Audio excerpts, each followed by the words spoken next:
আসসালামু আলাইকুম। পঞ্চম শ্রেণীর শিক্ষার্থী বন্ধুরা, তোমাদের গণিত বইয়ের 27 পৃষ্ঠা দেখো, 5 নং সমস্যা আমি তোমাদেরকে দেখাবো। এখানে বলছে রফিকদের বাড়িতে যে পরিমাণ চাল রয়েছে তা দিয়ে তাদের পরিবারের 6 জনের 24 দিন চলে। যদি তাদের পরিবারের সদস্য সংখ্যা 3 জন হয় তাহলে ওই পরিমাণ চাল দিয়ে তাদের কতদিন চলবে? দেখছো, এখন আমরা কিভাবে করবো? বলতে পারি 6 জনের চলে 6 জনের চলে কত? 24 দিন। 24 দিন। অতএব একজনের চলে 24 গুণন 6 দিন।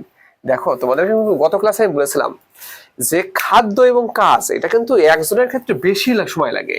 ঠিক আছে, কারণ 10 জনের কাজ যদি একজনের করতে হয় তার কিন্তু 10 গুণ বেশি সময় লাগার কথা। আবার 6 জনের খাবার যদি একজন খাইতে হয় তাকে তো অবশ্যই 6 গুণ বেশি সময় লাগবে, এটাই স্বাভাবিক হওয়ার কথা, তাই না? কোন দুই ক্ষেত্রে গুণ হয়? শুধুমাত্র খাদ্যের ক্ষেত্রে এবং কাজের ক্ষেত্রে।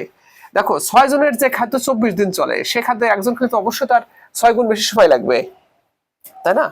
এখন উত্তর বলছে 3 জনের চলে।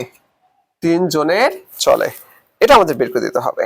তাহলে কি হবে? দেখো, 24 গুণন 6/3। আমরা কাটাকাটি করি। দেখো, 3 কে 3 দিয়ে ভাগ দাও, ভাগফল 1 হয়।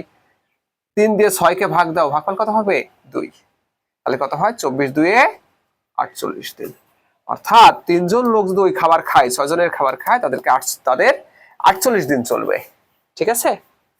তো ফ্রেন্ডস, তোমাদেরকে অসংখ্য ধন্যবাদ এই ক্লাসে অংশগ্রহণ করার জন্য।